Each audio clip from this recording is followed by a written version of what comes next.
एक भगवान का भजन ही ऐसा है जो महान उत्तम गति प्रदान करता है, और दूसरे जो साधन हैं तीर्थ याटन उपवास आदि, इनसे पुण्य लाभ होता है, पुण्य क्षीण हो जाते हैं।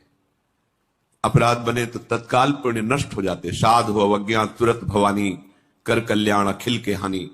भजन अविनाशी होता है, रुक जाएगा, अपराध किया है तो दंड मिलेगा, पर वो भजन नष्ट नहीं होगा। जहां अपराध क्षय हुआ फिर भजन प्रारंभ हो जाएगा। तो उसको उत्तम गति मिलती ही है जो प्रभु का भजन करते हैं।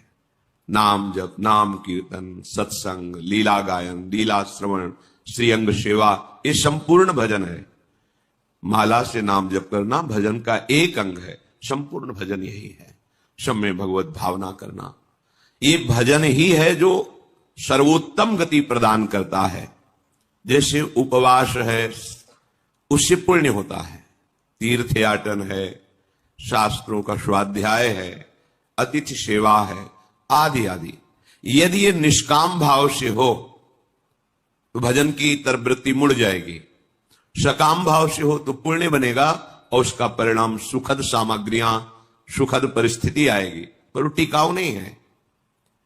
मौन रहना, फल मूल खाना, या वायु पीकर रहना, या सिर मुंडन करा के, या कुटी बनाकर, या जटा धारण करके भूमि पर शयन करना, जल में प्रवेश होकर भजन मंत्र आदि अनुष्ठान करना, ये सब यदि शुद्ध भाव नहीं है तो ये निष्फल ही समझो। निष्फल का मतलब ऊपर के लोकों में जाके सुख भोगोगे, फिर तुम्हारा जन्म होगा। शुद्ध भाव, शरीर को लेकर जितने भाव सब अशुद्ध भाव कहे जाते हैं। शरीर देहाभिमान भाव से ये भोगना है, देखना है, सुनना है, छूना, प्रभु से विमुख, वो सब अशुद्ध भाव है। प्रभु को देखना, प्रभु से बात करना, प्रभु से मिलना, प्रभु के संग रहना, प्रभु का चिंतन, ये सब परम शुद्ध भाव। देहाभिमान से जो भी क्रियाएं होती सब अशुद्ध, क्योंकि अभिमान है, इसलिए वो भगवत प्राप्ति में समर्थ नहीं है। भगवत भाव से सांसारिक क्रिया भी समर्थ हो जाती है भगवत प्राप्ति के लिए। भाव तो यहां करें कि यदि भाव शुद्ध नहीं है तो ये सब जन्मने मरने वाले चक्र में ही रहता, उससे विमुख नहीं हो पाता। जब कोई भजन करता है तो उसको तत्व ज्ञान होता है। बड़ी अमृतमयी बात है। ज्ञानेन कर्मणावापि जरा मरण मेवच व्याधेश्च प्रहीयन्ते प्राप्यते चोत्तमम पदम। वो ऐसे उत्तम पद को प्राप्त होता है जो भजन करता है, क्योंकि उसको तत्व ज्ञान हो जाता है। तत्व ज्ञान हो जाने पर उसके ऊपर रोगों का प्रभाव नहीं पड़ता, जरा वृद्धावस्था का प्रभाव नहीं पड़ता, और मृत्यु का भी प्रभाव नहीं पड़ता, और उत्तम पद की उसको प्राप्ति होती है। अगर वो मोक्ष चाहे तो मोक्ष, प्रेम चाहे तो प्रेम। तत्व ज्ञान उसे वेदांत पढ़ के नहीं करना होगा। कई बार कहा है कि नाम में इतनी सामर्थ्य है कि आप नाम को पकड़ के निरंतर चिंतन में लाइए तो तत्व ज्ञान हो जाएगा। अपने स्वरूप का बोध, संपूर्ण संसार में क्या व्याप्त है, कौन सा व्यक्त तत्व है, वो आपको बोध हो जाएगा भजन बल से। जैसे बीजानि हृग्नि दग्धानि नरोहंति पुनर्यथा ज्ञान दग्धैस् तथा क्लेशैर नात्मा संयुज्यते पुनः। जैसे आग में पकाया हुआ दाना पुनः अंकुरित होने के योग्य नहीं रह जाता। गेहूं, चना, कोई भी हो, भुन जाए, भुनने के बाद उसे आप खेत में डाल दीजिए, चाहे जितना खाद पानी लगाइए, अंकुरण नहीं होगा। ऐसे ही जिसको तत्व ज्ञान हो जाता है या भगवत प्रेम प्राप्त हो जाता है तो उसके हृदय में कभी कोई वासना नहीं जगती। वो दिखाई देता है वैसे ही दाना, पर अंतर हो गया, एक में अंकुरण होगा और उसमें अंकुरण नहीं होगा।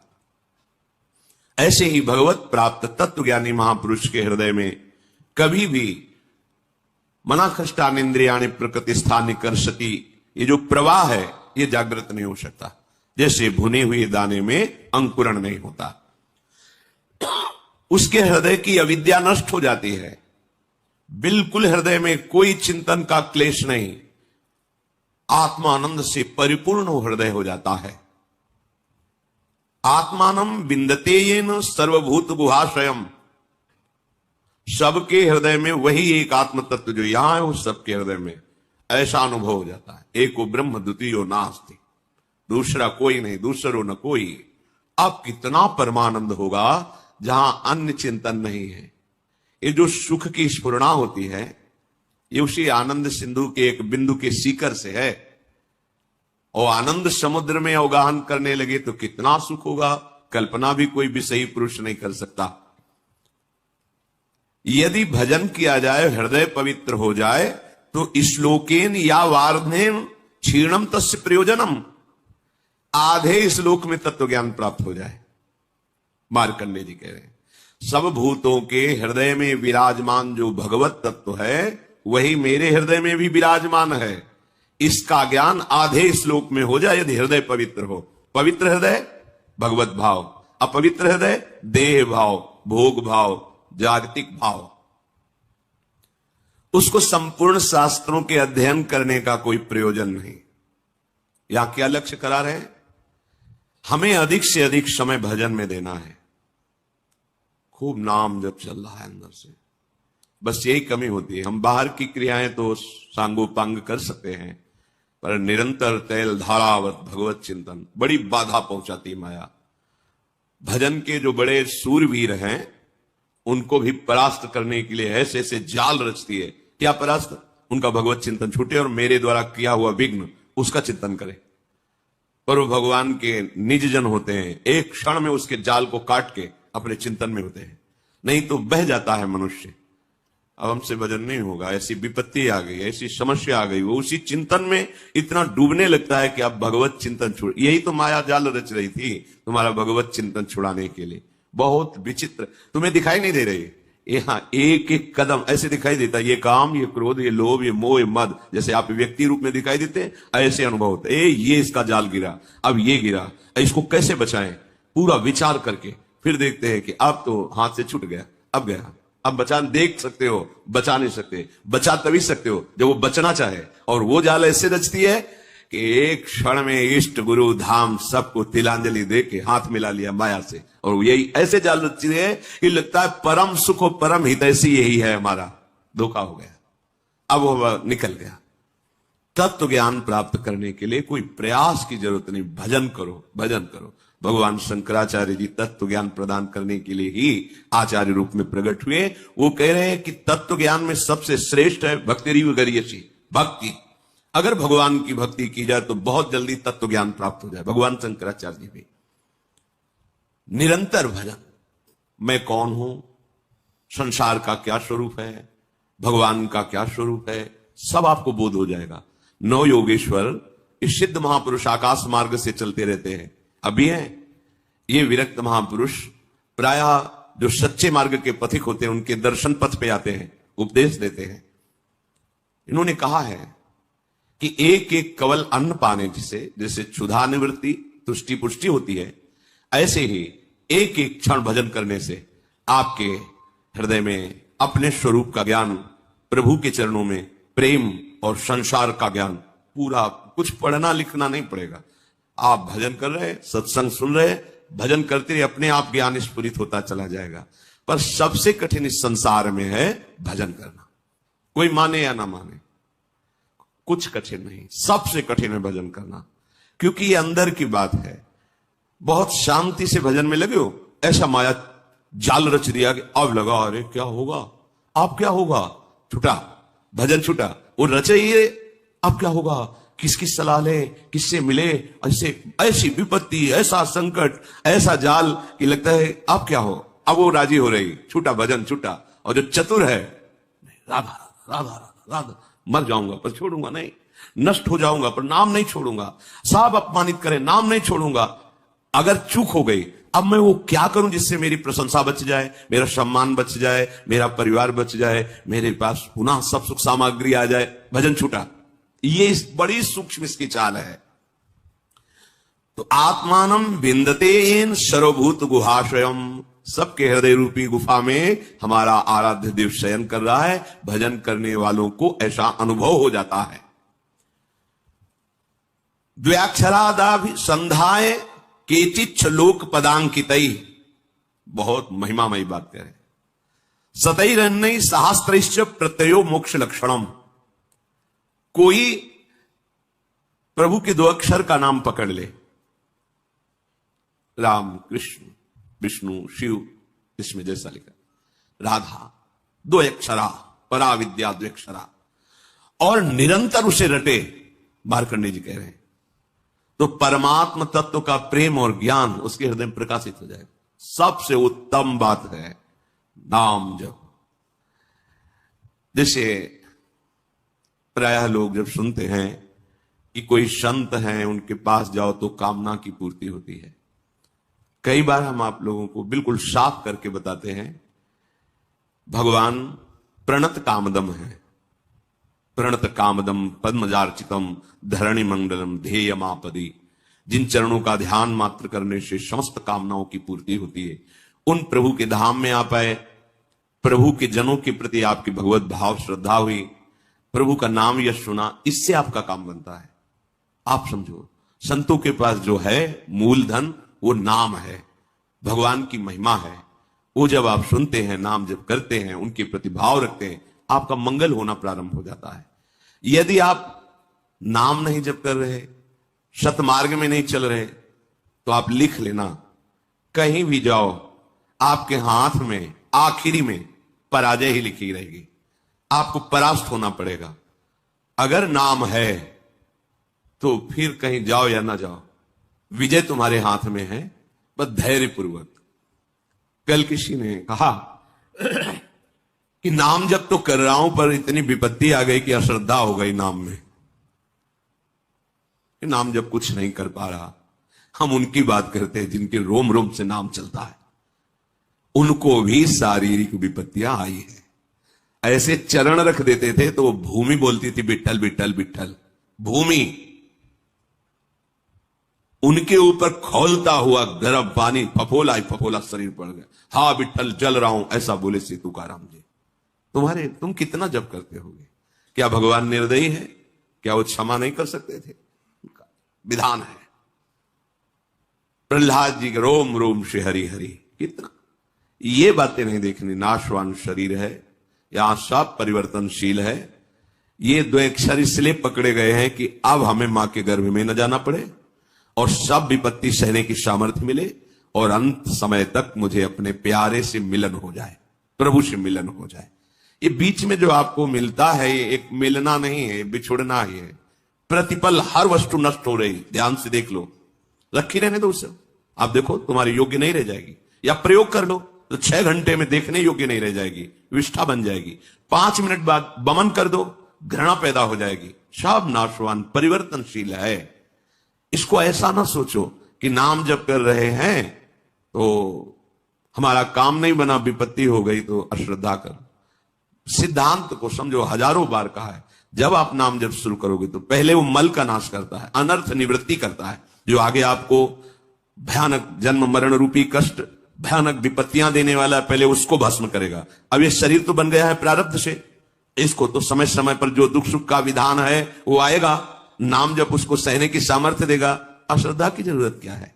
अश्रद्धा किए तो पूर्व संस्कार आपके आगे तक आपको सताते रहेंगे। मान लीजिए ये वो औषधि जो जड़ मूल से रोग का नाश करती है। नाम लेत भव सिंधु सुखाही, करहु विचार सुजन मन माही। सूख जाएगा, तैरने की नाव की भी जरूरत नहीं। नाम लेत भव सिंधु सुखाही, सब नष्ट हो जाएगा आपका दुख संकट। सत्य वस्तु को कोई स्वीकार करना नहीं चाहता। नाटक को सत्य मान करके, ये संसार एक माया का नाटक है, वो इसे सत्य मान करके इसे भोगना चाहता है, इसका स्वामी बनना चाहता है, मायापति बनना चाहता है। सत्य बात स्वीकार कर ले तो आनंद मगन हो जाए, पर सत्य कड़ुआ लगता है। लगता है ये ठीक है, प्रवचन करो, सुन लिया, पर हमें चाहिए ये। तो जो चाहिए वो कितने दिन के लिए, कितने मिनट के लिए, पर वर्तमान का सुख भोगी मन इतना निश्चय कर लेता है कि ये चाहिए, और अपना जीवन पूरा का पूरा जीवन चाहिए में। और जो चतुर होता है वो जाहे न चाहिए कबहू का नहीं नहीं, तो वो जो चाहिए मांग रहे हैं वो उसके पीछे लुटता घूमता है, और उसके सामने सच्चिदानंद भगवान होते हैं। और जिसको चाहिए उसके सामने माया होती, कुछ पकड़ में ही नहीं आता, पूरा जीवन निकल जाता है, कुछ हाथ में नहीं। अब जा रहे हो अपने देश, क्या है तुम्हारे पास? कुछ नहीं, यही चिंतन है। ये चिंतन तो आगे का जन्म निर्णय कर देगा। हाँ, राधा राधा कहा है, अब ये जमा है। यहां कह रहे द्वेक्षरादभिसंधाय, कैसा? टूटने न पावे तार, संधि बनी रहे, राधा राधा राधा राधा राधा। तो क्या बोले? ये 2 अक्षर ही तुम्हें परमात्म तत्व का ज्ञान और प्रेम प्रदान कर देंगे, बहुत पढ़ने की जरूरत नहीं है। सैकड़ों शास्त्र हैं, सैकड़ों शास्त्रों के वाक्य हैं, क्या क्या पकड़ोगे? जीवन बहुत थोड़ा है, क्या करें? बस नाम पकड़ लो। एक बार ऐसा मान करके, लाभ मिले ना मिले, हानि हो, नरक मिले, दुख मिले, सुख मिले, एक बार संतों की बात मान लेते हैं भाई। बहुत माना है सबकी बात, एक बार मान लेते हैं। अब जब तक श्वास रहेगी नाम जपेंगे, निहाल हो जाओगे, देख लेना। पर ये ऐसा नहीं कि कुछ दिन ऐसे थोड़ा जपे तो देखें कि लाभ हुआ कि नहीं। तो लाभ तो हुआ है, पर तुम देखने लायक नहीं हो उस लाभ को। तुम्हारे अंदर दिव्य दृष्टि थोड़ी जागृत हो गई कि हमारे पूर्व संस्कार इतने जमा थे, नाम ने भस्म कर दिया। अब वो देखो तो नाच पड़ो, पर वो तो दिखाई नहीं देता। वर्तमान की विपत्ति दिखाई देती है, जो शरीर रचने के समय निर्धारित कर दी गई थी कि इस स्थिति को इस समय से ये तुम्हें दंड मिलेगा। अब नाम पहले पीछे का तुम्हारा भस्म कर रहा है। अब अज्ञानी जी वो सोच रहा है हम पीछे थे भी कि नहीं थे, हम तो अभी देख रहे हैं। तुम्हारे देखने से नहीं है, तुम्हारे अनंत जन्मों का हिसाब जमा हुआ। तुम अविनाशी जीव हो, बार बार शरीर पकड़ते हो और छोड़ते हो, उसके बीच में जो कर्म होता है तुम्हें उसको भोगना पड़ता है। ये भागवतिक सिद्धांत है, तुम्हारे ना कहने से थोड़ी हो जाएगा। तो जो बोध है, मोक्ष है, प्रेम है, ये आपको सहज में प्राप्त हो जाएगा यदि 2 अक्षर द्वेक्षरादभिसंधाय अपनी जीभ से जोड़ते रहो, राधा राधा राधा राधा। नायम लोकोस्ति न परो न सुखम संशयात्मनः, बहुत ध्यान देकर सुनिए। नायम लोकोस्ति न परो न सुखम संशयात्मनः, ऊचुर ज्ञान विदो वृद्ध्या प्रत्ययो मोक्ष लक्षणम। जिसके मन में इस बात पर विश्वास ना हो, संशय भरा रहे, तो वो सुन ले, ना उसे इस लोक में ना परलोक में उसे सुख की प्राप्ति नहीं हो सकती। हित ध्रुव जो विश्वास है तब ही सुधरे बात, ना तर माया पंथ में फिरे जो टक्कर खात। ए नाम पकड़ लो, मान जाओ, हृदय की बात कहते, ऐसा बचाता है, पूरे जीवन देखा है।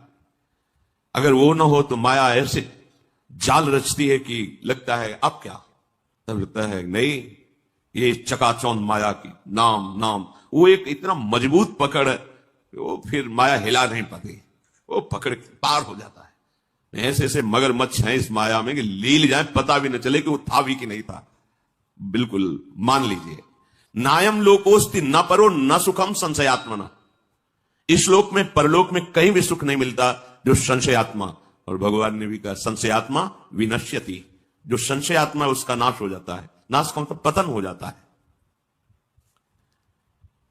ज्ञान मोक्ष तो बहुत दूरी की बात है, उसे शांति सुख भी प्राप्त नहीं होता। इसलिए जो ज्ञान वृद्ध पुरुष हैं उनके कथन पर ध्यान दे।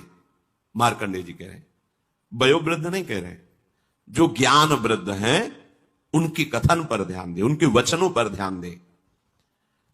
उनके वचनों से तुम्हें शास्त्रों का वास्तविक प्रयोजन क्या है ये पता चल जाएगा कि हमारे जीवन का प्रयोजन क्या है। हम जिए चले जा रहे हैं, कर्म करते चले जा रहे हैं, भोगते चले जा रहे हैं, मेरा लक्ष्य क्या है, मेरा विश्राम स्थल क्या है।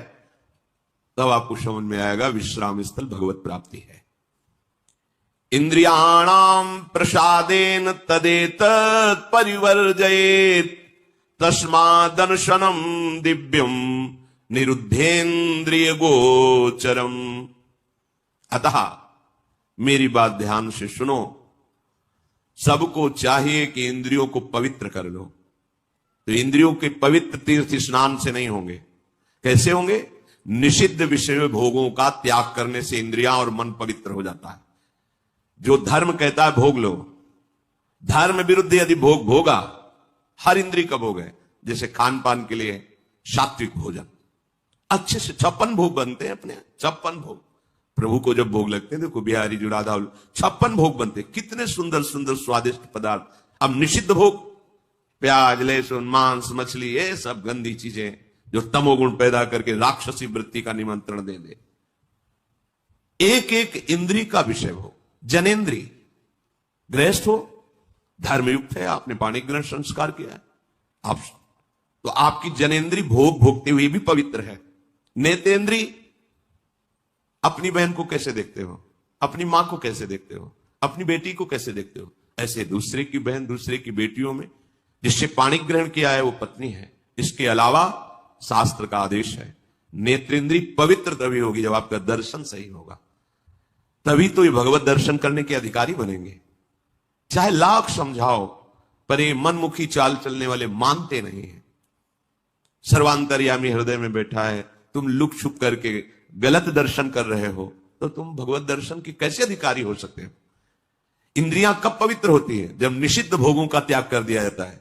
ये तीर्थ स्नान दान से पवित्र नहीं होती। शास्त्र सम्मत भोगों को भोगिए, निषिद्ध भोगों का त्याग कीजिए तो मन सहित पांचों ज्ञानेंद्रियां पवित्र हो जाएंगी। शास्त्र सम्मत कर्म कीजिए तो पांचों कर्मेंद्रियां पवित्र हो जाएंगी।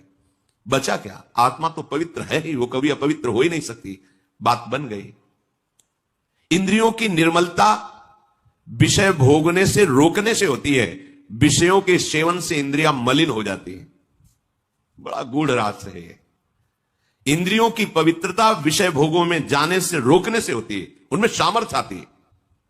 आगे प्रसंग आता है, जब गांधारी जी ने सुना कि धृतराष्ट्र जी के साथ हमारा ब्याह हो रहा है और वो नेत्रहीन है, ब्याह तय हो गया, रेशम का कपड़ा लिया, कई परत लगाए, आजीवन के लिए आंख में बांध लिया। जब मेरा पति संसार को नहीं देख सकता तो मैं संसार को कैसे देखूंगी। नेत्रेंद्री की ढक लिया उसे। जब महाभारत का बड़ा भयानक युद्ध चल रहा था तब गांधारी ने दुर्योधन से कहा कि आज तक हमने अपनी दृष्टि शक्ति को संचित किया है, तुम निर्वस्त्र होकर मेरे सामने आ जाओ, मैं पट्टी खोल दूंगी, एक बार देखूंगी, वज्र की भी ताकत नहीं कि तुम्हारे शरीर में खरोच पैदा कर सके, तुम्हारा वज्र के समान शरीर हो जाएगा। हो गया, एकांत में निर्वस्त्र होकर आ रहा था। भगवान बड़े लीला, जानते थे कि पतिव्रता है गांधारी और नेत्र आज तक बंद किए रहे तो दिव्य शक्ति जागृत हो गई, ऐसा ही हो जाएगा। जी भगवान को दिया, देखा तो ऐसे, ये बच्चे हो तो कहां जा रहे हो? वो मां ने कहा है कि ऐसे, ये तुम बच्चे हो, नंगे जाओगे। अरे मां ने कहा निर्वस्त्र ऊपर के कपड़े हटा दो, नीचे के कपड़े हटा दो, लेकिन मध्य में तो रखो ना। तो क्या हम कह रहे कपड़े हटाने की बात कही, पत्ते ही लगा लीजिए, इतना तो कर लीजिए। हाँ आपने ठीक सलाह। जे गांधारी ने पट्टी खोली, शाम ने देखा, आज्ञा का पालन क्यों नहीं हुआ, निर्वस्त्र क्यों नहीं रहे। और क्या बोले कि श्री कृष्ण ने समझाया, जा यहीं से तोड़ा जाएगा तेरा, यही तेरी मृत्यु का कारण बनेगा। बेटा तूने चूक कर दी, यहीं से तू कमजोर हो। वही मारा था, जहां मारते थे तो चिंगारियां उठती थी गदा की, कहीं कुछ भी नहीं हो रहा था दुर्योधन का, लेकिन वहीं तोड़ा। जंघा से ऐसे पत्ते बांध लिए थे, वहीं तोड़ा, वहीं से उसका एक नेत्र शक्ति को रोक लिया। तो कितनी बड़ी सामर्थ्य। जो वाणी से मौन रहते हैं, कभी असत्य भाषण नहीं करते, नाम जप करते, वो अगर बोल दे होश में हो जाना, बिल्कुल सत्य हो, क्योंकि उनकी वाणी की सामर्थ्य जागृत हो चुकी। हर इंद्री को जब भोगों से रोक दिया जाता है तो उसके अंदर अपार सामर्थ्य आ जाती है। पर यह बात सहज नहीं है। हम जो सोचते हैं वो क्यों नहीं होता, हम जो करते हैं वो क्यों नहीं सफल होता, क्योंकि पावर ही नहीं है। जब जो मनाया खा लिया, जब मनाया कर लिया, जब जो मनाया देख लिया, तो तुम्हारे अंदर आध्यात्मिक शक्ति नहीं। सब कार्य आध्यात्मिक शक्ति से होते हैं। थोड़ा तो समझिए, थोड़ा तो अपनी इंद्रियों पर शासन कीजिए। इंद्रियों में सामर्थ्य और निर्मलता आती निरोध, निरोध माने रोकने से।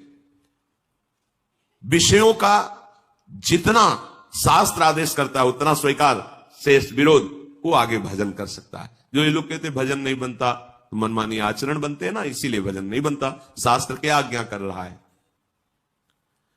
तपसा स्वर्ग गमनम भोगो दानेन जायते ज्ञानेन मोक्षो विज्ञेयस तीर्थ स्नान दघक्षयः। तीर्थ स्नान से पाप नष्ट होते हैं, तपस्या से स्वर्गलोक की प्राप्ति होती है, दान से अधिक भोगों की प्राप्ति होती है। आप जो दान कर रहे हो कई गुना बढ़कर आपको मिलेगा अगर सत्पात्र को हुआ है। पर यदि भगवत तत्व का ज्ञान हो गया है तो आवागमन मिट जाता है, सारे कष्ट मिट जाते। वो केवल भगवत तत्व के ज्ञान से ही होगा, वो तुम्हारे दान पुण्य से नहीं, वो सत्संग के द्वारा प्राप्त विवेक से भजन करते हुए जो भगवत तत्व का बोध होता है वो आवागमन चक्र को मिटा देता है। इस जन्म में मनुष्य जिन जिन पदार्थों का उत्तम पात्र को दान करता है, भावी जन्म में उसे वो पदार्थ बहुत मात्रा में प्राप्त होते हैं। श्री मार्कंडेय जी ने कहा, विज्ञानार्थम मनुष्याणाम मनः पूर्वम प्रवर्तते तत्प्राप्य कामम भजते क्रोधम च द्विजशतम। इंद्रियों द्वारा जिस विषय का ज्ञान होता है, ये बहुत सुंदर पदार्थ, खा लिया जाए, ये बहुत सुंदर भोग है, भोग लिया, पहले इंद्रियां ज्ञान देती है, ये बहुत सुंदर, बहुत अच्छा है। अगर आप उस समय उनका विरोध नहीं कर रहे हैं तो फंसा लिए। चतुर उपासक को जब वो आपके सामने भोगाकर्षण प्रकट करे, उसी समय विवेक के द्वारा, बहुतों ने इसको भोगा, सुखी हो जाते ना, बहुत जन्म में तुमने भी भोगा, सुखी हो जाते ना, नहीं है ना, हम धर्म विरुद्ध आचरण नहीं कर सकते, अभी तक किया, अब नहीं करें, ये शुरू कर दिया विरोध, अब वो जलाएगी, प्रमथम स्वभाव वाला मन, प्रमथम स्वभाव वाली इंद्रियां जलाएगी, उसको तुम सह जाओ। बस सहन नहीं कर पाते। हम बहुत कुछ सहन कर सकते हैं।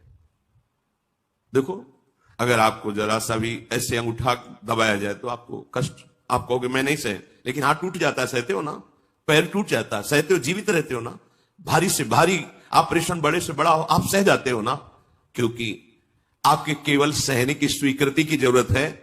अपने स्वरूप को न कभी कष्ट हुआ न कभी होगा। देह में जितना भी कष्ट आता है वो आपकी स्वीकृति के कारण आपको भासता है। आप जितना देह को मैं माने हुए उतना ही कष्ट होता है। तो अंतःकरण में जो इंद्रियां जलन कर, ये तो आप सहज में सह सकते हो, आप बड़े वीर हो, बड़े बड़े कष्टों को सहते हो। देखो कितना कष्ट होता है मां को जब वो 9 महीने गर्भ को धारण करती है, प्रसव में कितना कष्ट होता है, पर सब सह करके। अब अपने जरा विचार करो, अगर थोड़ा ज्यादा हो जाए, गैस बन जाए पेट में, तो कैसा लगता है। वो हमें पूरा 9 महीने धारण किए, सब कष्ट सह सकते हो आप भगवान के अंश हो। ये जो आप डर जाते हो ना कि मन की बात अगर नहीं पूरी करेंगे तो ये बराबर जलाता रहेगा, नहीं, जलाता नहीं, वो जल के शुद्ध हो जाएगा। अगर मैंने अपने मन और इंद्रियों की बात नहीं की तो मैं जी नहीं पाऊंगा, ये केवल डरा रहा है, तुम जी नहीं, अमर हो जाओगे। अगर ये बात तुम स्वीकार कर लो कि तेरे प्रेरित किए हुए गलत मार्ग में मैं नहीं चलूंगा। इंद्रियों द्वारा किसी विषय का ज्ञान जब आपको कराया जा रहा है, बहुत ध्यान से साधक उपासक जन सुने, तो वो सबसे पहले मन को घसीटती है इंद्रियां, अपने में मिलाती है, क्योंकि ये इंद्रियों का नेता है। अगर ये ना कर दे तो कोई भी इंद्रिय अपना कार्य नहीं कर सकती।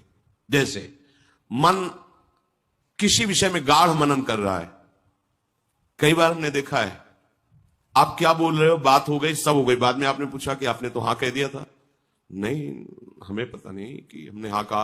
और देखो, जब तुम्हें हां करवाना हो तो 3-4 बार हमसे बोलो कि आप सुन रहे हो ना, सुन रहे हो ना, और जब फिर हम हां कहें तब हां मानना, पहली बात में हां मत मान लेना, क्योंकि अब हां ठीक है ऐसा क्या। तो देखा गया कि अगर मन कहीं लगा हुआ है तो इंद्रियां भी नहीं पकड़ पाती कि आप क्या बोल रहे हैं, कौन आया, कैसे है, वो हो रहा है सब, पर पकड़ में नहीं आएगा, वो स्मृति में नहीं आएगा। अगर मन अपने साथ हो जाए तो इंद्रियां कुछ नहीं बिगाड़ सकती। पर क्या होता है, विषय का ज्ञान कराने वाली इंद्रियां सबसे पहले मन को अपने में घसीटती। जहां अपने मन में इंद्रियों की प्रीता विषय भोगों में, और वो तीनों एक हुए, और अगर बुद्धि में विवेक नहीं है तो मन तत्काल बुद्धि को अपने अधीन कर लेता है। इस कहने में बहुत देर लग गई, अधीन करने में नहीं लगता। और जहां बुद्धि अधीन हुई तो उस विषय में राग या द्वेष हो जाएगा। प्रतिकूल है तो द्वेष हो जाएगा, अनुकूल है तो राग हो जाएगा। दोनों में जलन होती है। राग में जो हर्ष होता है वो शोक में परिणित हो जाएगा। अगर राग का हर्ष स्वीकार न हो तो शोक छू नहीं सकता। यह अध्यात्म है। जब किसी विषय में राग हो जाता है तो मन तत्काल संकल्प बना लेता है, राग में भी और द्वेष में भी। ठीक है, भोगोगे अब तुम। द्वेष है तो विरुद्ध भाव का संकल्प, प्रतिकूल। राग है तो अनुकूल भाव का संकल्प। अब तुम्हारी अनुमति की जरूरत नहीं हुई, समझ लो। जहां इंद्रियां विषय में आसक्त हुई, मन को अपने में मिलाया, मन ने बुद्धि को घसीटा, तहां तत्काल संकल्प बनाएगा। और जहां संकल्प बना तो तुम अब क्रिया को नहीं रोक सकते, क्रिया हो जाएगी। क्रिया आरंभ हुई कि अभीष्ट उसका फल तुम्हें भोगना पड़ेगा। अभीष्ट उसका परिणाम, अशुभ शुभ जैसी क्रिया बन रही उसका फल भोगना पड़ेगा। इसके कहने का क्या तात्पर्य, आप पहली ही दशा में रोक सकते हो। जब कोई विषय इंद्रियों को आकर्षित कर रहा हो उसी समय विवेक से सावधान। जो सत्संग में सुना है, जो शास्त्रों में कई बार हमने कहा है कि आप लोग कुछ सत्संग चयन करके रखो, जो मन पर कहे गए हैं, जो इंद्रियों पर कहे गए हैं, जो वैराग्य प्रकरण में कहे गए हैं, जो धर्म युक्त। तो जहां मन आपका, तो तुरंत उस सत्संग को दोबारा सुनो।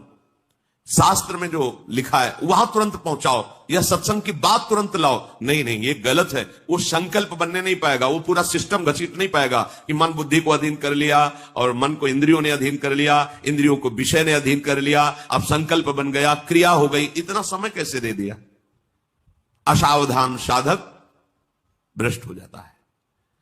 देखो, इस खेल में तुम उतारे गए हो, इसे न समझो। आपको परिपक्व, एक खेल है भगवान के लिए, दोनों पक्ष भगवान के हैं। जैसे मान लो दो प्रदेशों से कबड्डी का खेल हो रहा, बोले एक तरफ उत्तर प्रदेश, एक तरफ अमुक प्रदेश है, तो है किसका? भारत सरकार का ही तो दोनों प्रदेश है, दोनों भारत सरकार के ही हैं। पर उसमें एक विजयी होगा, एक का सम्मान होगा, और एक पराजित होगा। वह अपने हृदय में निरुत्साहित भी हो सकता है, पर है दोनों सरकारी। ऐसे ही माया और भक्ति, ये दो का पक्ष है। भगवान की ही भक्ति और भगवान की ही माया है। अब आपको भेजा गया कि दो पक्ष में चयन करो, खेल होगा, होगा पक्का होगा। अब कुछ तो भक्ति पक्ष में आ गए और बहुत ज्यादा मात्रा में माया पक्ष में चले गए। अब उसका पक्ष का जो प्रभाव है वो तो पड़ेगा, भक्ति के प्रभाव का पक्ष पड़ेगा, पर दोनों पक्षों को एक दूसरे में जाना होता है। ऐसा नहीं कि अभक्त कभी भक्त संयोग ही नहीं प्राप्त करते, पर वो भक्त उपदेश नहीं स्वीकार करते, नहीं वो भक्त न रह जाए। इस माया के पक्ष में जब भक्त जाए, तो जाने का मतलब पैरों से चलना नहीं है, या मन और इंद्रियों का बात। जब हमारा कोई भोग आकर्षण हो रहा है, कोई प्रपंच में राग द्वेष वृत्ति जा रही है, उस समय बिल्कुल होश में, क्योंकि अब आप बोलने जा रहे हो कबड्डी कबड्डी, वो आप पकड़ के तुम्हें पछाड़ दिया जाएगा। जहां विषय बिल्कुल सावधान, द्वैक्षर आपकी जिब्या, राधा राधा अंदर सावधान। कौन पकड़ रहा है? काम क्रोध लोभ मोह मद मत्सर, कौन आक्रमण कर रहा है? बस आप बच जाओगे, जीत जाओगे। अरे हमें तो कोई पकड़ ही नहीं सकता। अब यहां पकड़ाने के लिए जाते हैं, बचने के लिए थोड़ी जाते हैं। जब विषय आकर्षण हो जाता है तो हम बचना थोड़ी चाहते हैं। देखो ना, हम तो अपने को वहां फंसाना चाहते हैं। विषय सेवन जहां हुआ, संकल्प बना, क्रिया हुई, अब विषय सेवन का परिणाम बता रहे। विषय सेवन जहां हुआ तो उत्कृष्ट माने सबसे ज्यादा आसक्ति पैदा हो गई। अब मैं इसके बिना जी नहीं सकता या जी नहीं सकती, ये बात आ गई। देखो, परम स्वतंत्र भगवान का अंश इंद्री के विषय में इतना फंस गया कि वो ये कहने लगा कि अब मैं इसके बिना जी नहीं सकता। देखो चमत्कार राग का, देखो आसक्ति का। 20-21 वर्ष बच्चा बच्ची को माता पिता अपने प्राणों से अधिक प्यार किए, वो एक इंद्री के विषय ने, जनेन्द्री के विषय ने आकर्षण कर लिया, तो 21 साल का प्रेम सेवा सम्मान प्रीता सब में आग लगा के भाग गए। लौट कर नहीं देखा कि मेरे स्वजनों को मेरे विरह में कितना दुख हो रहा होगा, नहीं देखा। एक इंद्री के विषय ने धर्म मर्यादा प्रेम सब मिट्टी में मिला दिया, एक इंद्री का विषय। और फिर जिसकी सारी इंद्रियां स्वतंत्र हैं, फिर क्या होगा? सोचो फिर क्या होगा? दुर्दशा ही तो होगी। विषय सेवन के प्रति उत्कृष्ट आसक्ति, और आसक्ति बराबर रहेगी नहीं, यह भी ध्यान, बहुत ध्यान से सुनो, शास्त्र है। फिर उसमें प्रतिकूलता होगी। अब धीरे धीरे, अब जिस विषय के लिए आसक्ति हुई थी उस विषय में सुख है नहीं, तो बहुत सेवन किया, पर वो बात नहीं बनी जो अंदर चाह थी। सोचता इस पे तो नहीं, अब उस पे है, और जहां उस पे नजर गई तो अब इससे प्रतिकूलता शुरू हुई। अब प्रतिकूलता शुरू हुई, अब द्वंद्व शुरू हो गए। अब द्वंद्वों में पिसता हुआ पूरा जीवन नष्ट हो गया, दुर्गति प्रारंभ होती चली जाती है। बस ये समझ में कहां आता है, ये कहां समझ में आता है कि हम फंस गए, हमारे द्वारा ऐसा कृत। सच्ची मानिए, यदि एक पत्नी व्रत ले लें तो आपको कुछ दिन के बाद घृणा हो जाएगी। ये धर्म है, क्योंकि वहां कोई सुख ही नहीं है। कुछ दिनों के बाद यदि आप ठीक धर्म से चलते हैं तो आपको ऐसा लगने लगेगा बस। कितने ऐसे गृहस्थ उपासक श्री जी की शरण में हैं जो पति पत्नी सहित आजीवन ब्रह्मचर्य का नियम लेके रह रहे हैं। क्यों? किसी ने सिखाया क्या? नहीं, धर्म से चले, उनको लग गया कि नहीं नहीं, सुख तो प्रियाजू के नाम रूप लीला धाम में है, अब जीवन बर्बाद में है। कितने ऐसे? अगर आपका धर्मयुक्त सेवन नहीं तो वृद्धावस्था तक तुम्हारा चांचल्य मन, चांचल्य इंद्रियां, ये बंद नहीं होगा। बहुत छलावा है, बहुत छलावा है, जिससे समझ नहीं पाते, पूरा जीवन